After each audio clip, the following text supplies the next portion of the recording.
CSK versus KKR. और आप लोग सही से बताइएगा कि आपके हिसाब से क्या केकेआर का सीजन खत्म हो चुका है। मेरे हिसाब से तो अब ये टीम क्वालिफाई नहीं कर रही है, जाके कुछ मैचेस जरूर जीत सकती है, बट क्वालिफिकेशन इनके लिए ऑलमोस्ट इम्पॉसिबल दिख रहा है। और जो रही बची कसर है वो चेन्नई के खिलाफ गेम में पूरी हो जाने वाली है। उसका रीजन है कि जितनी खराब गेंदबाजी प्लस बल्लेबाजी भी, बल्लेबाजी उतना दिख नहीं रही है बट बल्लेबाजी में भी इनके प्रॉब्लम्स कई सारी हैं। और सबसे बड़ी प्रॉब्लम जिस तरह से ये टीम चल रही है, जिस तरह से डिसीजन मेकिंग हो रही है, तो वो काफी सारी चीजें इस टीम के साथ गलत नजर आ रही हैं। पहले अगर गेंदबाजी की बात करें, जो इनके लिए सबसे बड़ी प्रॉब्लम है, जो आईपीएल शुरू होने से पहले ही थी, कि बैव अरोरा अगर आप देखो तो 11.41 के इकोनॉमी से उन्होंने 5 विकेट लिए हैं और वो इस टीम के प्रीमियर फास्ट बॉलर हैं। मतलब 11.5 का इकोनॉमी उनका है। फिर मुजरवानी खेल रहे हैं, उनका इकोनॉमी है 10.71 का, 4 विकेट उन्होंने लिए, फिर उनको बाहर कर दिया गया। कार्तिक त्यागी ने पोटेंशियल बहुत दिखाया लेकिन पिटाई भी उनकी खूब हुई है। 3 विकेट जरूर उन्होंने लिए लेकिन उनका इकोनॉमी भी 11.09। मतलब आपके जो 3 मेन फास्ट बॉलर थे वो अभी तक 11 रन पर ओवर के उससे जा रहे हैं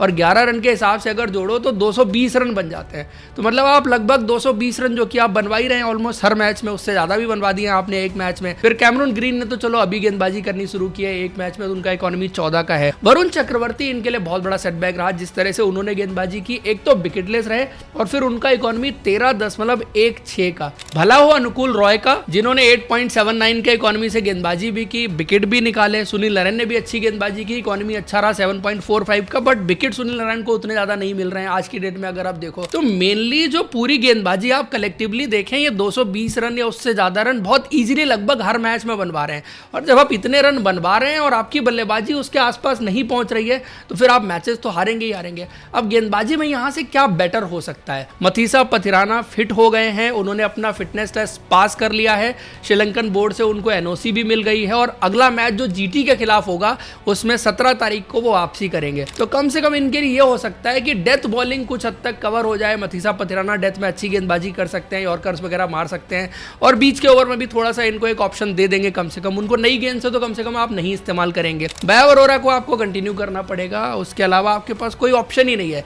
नई गेंद में आपको बैव अरोरा के साथ ही जाना पड़ेगा। अब उनको साथ देने के लिए दूसरा फास्ट बॉलर चाहिए, तो वो किसको लेके आ सकते हैं?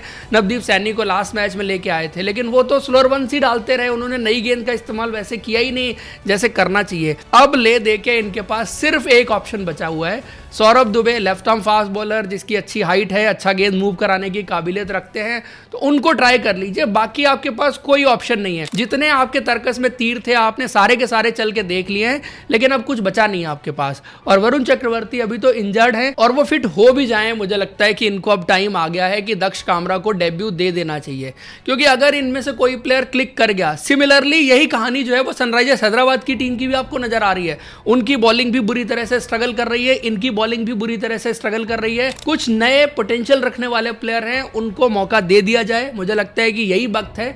और अगर बाद में मौका देंगे तो फिर तो आईपीएल आपका वैसे ही खत्म हो चुका होगा। हालांकि अभी भी हो चुका है, हो सकता है कि इनमें से कोई प्लेयर कुछ करिश्मा कर दे, आपकी टीम की वापसी करा दे, तो वो चांस लेने का वक्त आ गया है इनके लिए। फिर प्रॉब्लम सिर्फ बॉलिंग नहीं है, आप इनकी बैटिंग भी देखो।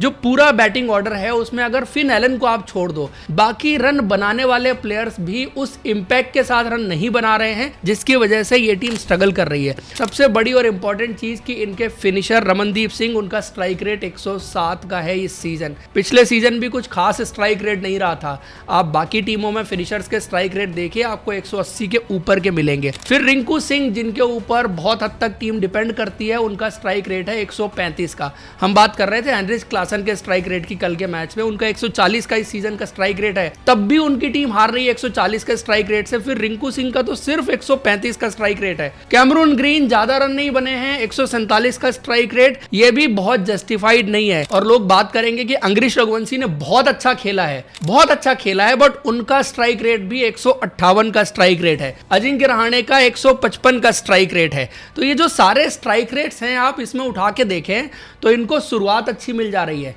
मिडिल ऑर्डर में इनके पास कोई इन्फोर्सर नहीं है जो आके बीच में स्ट्राइक रेट को ऊपर लेके जाए और पारी को वो पुश दे जहां पर आप 15-20 रन एक्स्ट्रा बना सकें। That is the problem. Finn Allen अच्छी शुरुआत दे रहे हैं और वो थोड़ा इनकंसिस्टेंट रहे हैं, ये भी एक प्रॉब्लम रही है।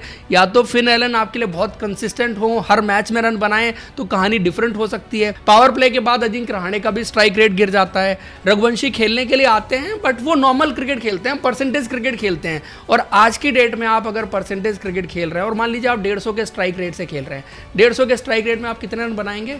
180 बनाएंगे।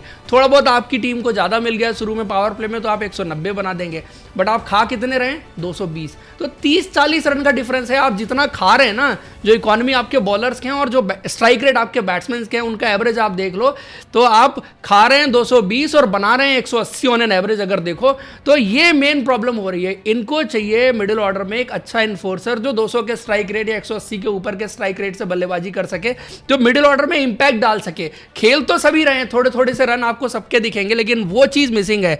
और वैसे में इनके पास कोई भी प्लेयर ऐसा नजर नहीं आ रहा जिसको ये लेके आ सकते हैं और कहानी इनके लिए बदल सकती है। तो इनमें से जो प्लेयर अवेलेबल हैं उनको ही खेलना पड़ेगा, पहली चीज। दूसरी चीज, जो पुरानी कहानी केकेआर की टीम की रही कि आप सुनील नरेन को ओपन कराएं और वो क्लिक कर गए तो फिर वो खेलते हुए चले जाते हैं और शायद फिर आपको बीच वाले बैट्समैन के स्ट्राइक रेट की उतनी ज्यादा जरूरत नहीं पड़ती। लेकिन वो ये कर नहीं पाएंगे क्योंकि अजिंक्य रहाणे को आपने ओपन करा रखा है, तो अजिंक्य रहाणे को आपको ड्रॉप करना पड़ जाएगा उस केस में।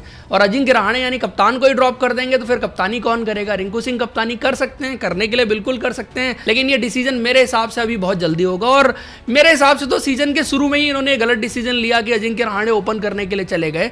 अगर आप इनका बेस्ट कॉम्बिनेशन देखें जिस तरह से बन सकता था, फिन एलन और सुनील नरेन ओपन करते, दोनों डिस्ट्रक्टिव ओपनर, दोनों में से कोई भी एक अगर चल गया और पूरी वारी ले गया तो दूसरे एंड से बैट्समैन इनको सपोर्ट कर सकते थे और एक एंड से इन दोनों में से जो चल रहा है वो चलता हुआ चला जाता, तो आप ज्यादा वैल्यू निकाल पाते ओवरऑल इस टीम की बल्लेबाजी से। लेकिन अब हो क्या गया है कि फिन एलन चलें तो ठीक है, फिन एलन नहीं चलें तो फिर टीम की दिक्कतें आपको साफ साफ नजर आ रही हैं। मेनली स्ट्राइक रेट की बात करें, बाकी आप रमनदीप सिंह को बाहर कर सकते हैं, शायद उनकी जगह पर तेजस्वी दहिया को लेके आ सकते हैं, और तो कुछ मुझे नहीं लगता। मेनली नंबर 3 या नंबर 4 पर इनको अच्छी शुरुआत मिलने के बाद जो बैट्समैन बैटिंग करने के लिए आए वो तगड़ी हिटिंग करके दिखाए, चौके छक्के लगा के दिखाए, तभी ये 220 के ऊपर का टोटल बनाएंगे। और आप देख रहे हैं कि 220 अगर आप नहीं बना रहे हैं ना आज की डेट में आईपीएल में, तो आपकी बल्लेबाजी अच्छी नहीं है। दूसरी तरफ अगर सीएसके की टीम देखो तो सीएसके की टीम पिछला मैच जीतने के बाद अलग टीम लगने लग गई है, क्योंकि ओपनिंग उनकी वर्क कर गई ना। और मैं कह भी रहा था पिछले मैच में उनकी ओपनिंग नहीं चल रही है, तो मेन प्रॉब्लम वही है, जड़ वही थी, ओपनिंग वर्क कर गई, मिडिल ऑर्डर ने भी ठीक ठाक काम कर दिया मेरे हिसाब से।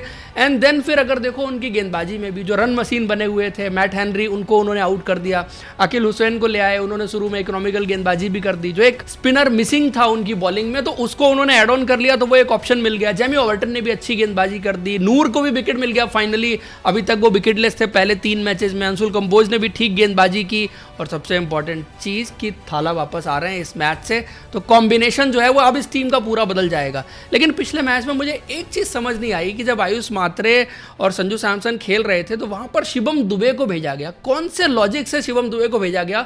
उन्होंने 10 बॉल पे जाके 20 रन बनाए, और 10 बॉल पे 20 ही रन बनाने थे तो आयुष मात्रे भी बना सकते थे, क्योंकि बैट्समैन जैसे जैसे खेलता जाता है वो स्ट्राइक रेट आपको बढ़ता हुआ नजर आता है। और शिवम दुबे कोई फास्ट बॉलिंग के खिलाफ बहुत बड़े हिटर या स्ट्राइकर नहीं है, स्पिनर बीच में है, तो फिर उनको भेजा जाए तो फिर एट विल वो छक्के लगा सकते हैं।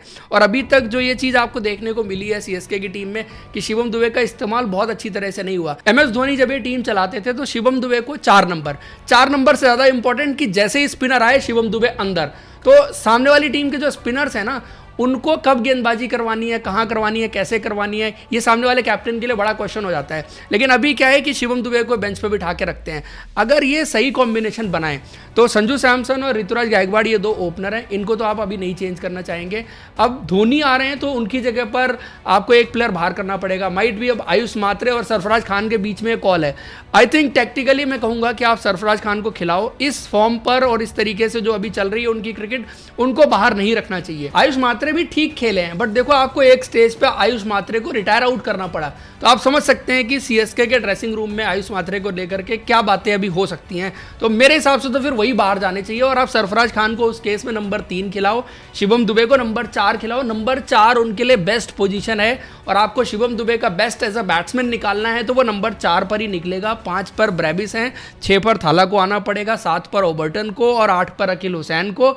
और आई थिंक अगर ये करें तो एक चेंज और कर सकते हैं, गुरजपनीत सिंह की जगह पर रामकृष्णा घोष को भी खिला सकते हैं, तो बैटिंग डेप्थ इनको और मिल जाएगी। बॉलिंग के वो 4 फास्ट बॉलिंग के ऑप्शन थे वो तो इनके पास रहेंगे ही रहेंगे, नूर हैं, फिर अकील हुसैन है, 6 बॉलिंग के ऑप्शन हो गए, तो टीम थोड़ा सा ठीक और लगने लग जाएगी। और फिर एमएस धोनी आ जाएंगे तो मुझे लगता है कि फिर जो प्लेयर्स है उनका बेस्ट निकाल निकालना या जो चीजें MS धोनी करते हैं ऑन द फील्ड, वो चीजें आपको और देखने को मिलेंगी। तो मेरे हिसाब से CSK का राइज यहां से कुछ हद तक शुरू हुआ है। अब देखते हैं सामने KKR की टीम के खिलाफ उनकी जीत कितनी आसान होती है। KKR की टीम किसी तरह से बाउंस बैक कर सकती है, एंड बाउंस बैक करने के लिए KKR के लिए ये भी इंपॉर्टेंट है कि अजिंक्य रहाणे बहुत अंडर कॉन्फिडेंट लग रहे हैं और बहुत सारे डिसीजंस उनके जिस तरह से हो रहे हैं वो समझ से परे हैं कि गेंदबाजी भी कब किसको करवानी है वो भी चीज़ गलत हो रही है। फिर उनके ऊपर एक तरह का प्रेशर भी नजर आ रहा है, उनके स्ट्राइक रेट को लेकर के जो क्वेश्चन हुआ, कप्तानी भी बहुत लोग उस चीज़ को क्रिटिसाइज कर ही रहे हैं कि अजिंक्य रहाणे थर्ड चॉइस थे। ये सब बातें भी ना काफ़ी हद तक फर्क डालती हैं, और कप्तान के दिमाग में जब इस तरह की बातें चल रही होती हैं, इस तरह के डाउट्स होते हैं, तो टीम स्ट्रगल कर सकती है जैसे KKR की टीम कर रही है। और मेरे हिसाब से शायद इस मैच में भी स्ट्रगल करने वाली है। आप लोग के हिसाब से क्या है, KKR की टीम क्या बाउंस बैक कर सकती है? कमेंट करके बता दीजिए। वीडियो इन्फॉर्मेशन अच्छी लगी है तो लाइक और चैनल को सब्सक्राइब जरूर करें। Thank you, see you in next video.